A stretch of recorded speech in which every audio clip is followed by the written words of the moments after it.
love Drake. I think we live in a time where people are ashamed to say how much they love Drake or enjoy what he does. Absolutely, Drake is the best. He's the Pete Rose of the game. He has the most hits, and that counts. Y'all like Drake? Drake? Hell yes. Yo, man, Drizzy, man, he's good people, man. Don't mess with Drake, man. That's the moral of the story.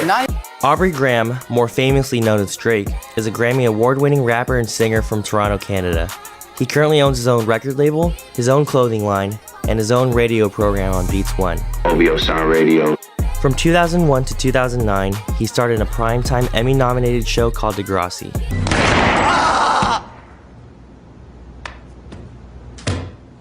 And as of the 2017 Billboard Music Awards, he currently holds the world record for the most Billboard Music Awards won by an artist in a single year, with 13 awards. Ladies and gentlemen, he has broken the record for the most Billboard Music Awards in a single year. Drake! He's got the most dedicated fans.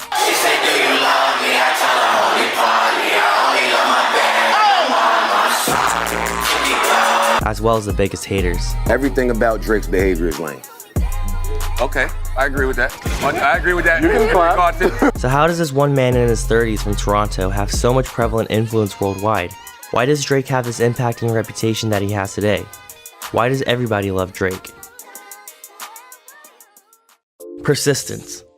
In 2009, after leaving Degrassi, Drake signed to Young Money Entertainment, a record label owned by Lil Wayne, a rapper whose career has influenced the likes of 2 Chainz, A$AP Rocky, Tyler the Creator, and Kendrick Lamar.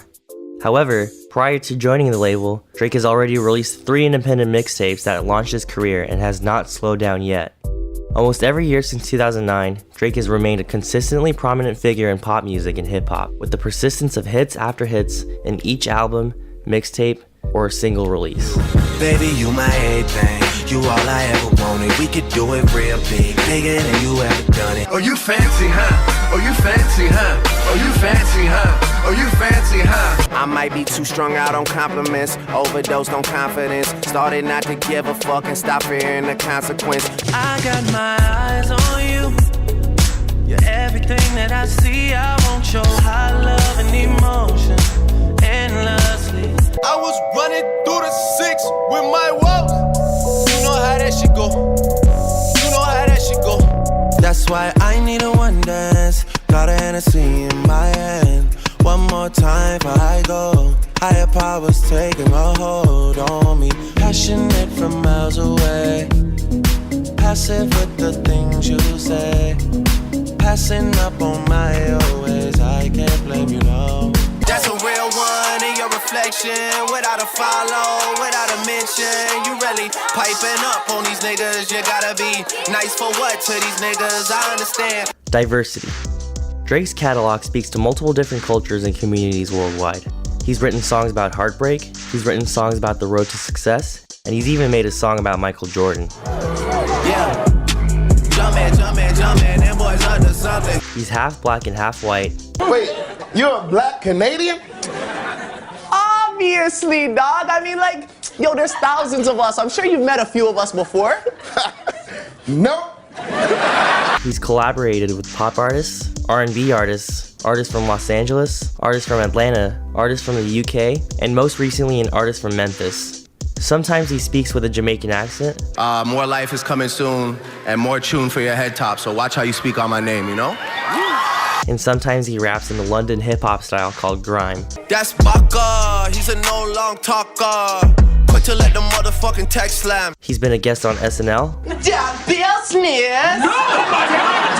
He's an avid player of Fortnite. Oh, wow, I got sniped from somewhere up on top of the mountain, I think. And he's a big fan of NBA basketball, I think. The internet. Today, we live in a generation of social media where internet pop culture reigns supreme. And if there were to be a rapper sitting on the top throne, it would have to be Drake.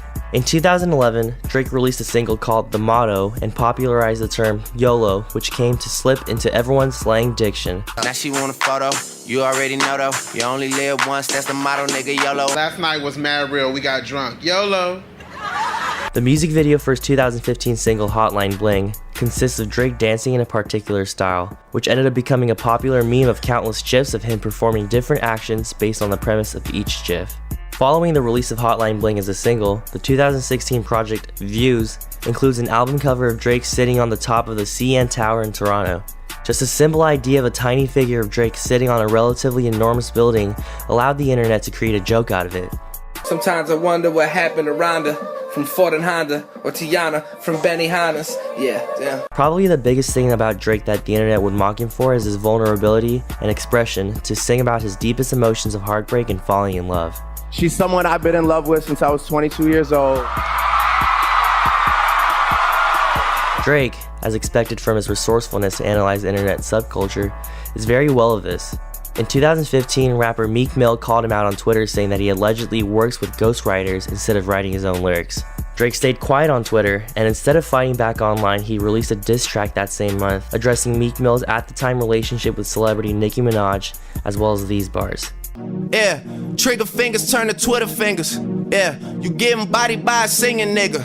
I'm not the type of nigga that'll type of niggas. And shout to all my boss bitches, wife and niggas. This exhibits Drake's use of the endless internet jokes saying that Drake is not an aggressive rapper due to his previous work of singing about his feelings, and flipping that on himself to respond to Meek Mill's comments in a clever way. In conclusion, following these ghostwriting accusations, Drake has been since denounced by critics for allegedly copying other rappers' styles. They would implicate that Drake only cares about the money rather than the culture, leading to assume why he's always ready for the next new trend. Critics also complain that Drake hasn't necessarily started from the bottom. He was born in a middle-class lifestyle and grew up to star in a hit television show before entering the music industry. So how can anyone appreciate an artist with such supposedly fabricated image of himself? Well, if you consider his image in retrospect, you can realize that this is what makes Drake, Drake. His consistent work ethic in the past decade, along with his ability to reach out to many different audiences, as well as expose himself as an approachable artist to be introduced to new listeners due to his diverse portfolio, allows himself to establish a unique form that is incomparable.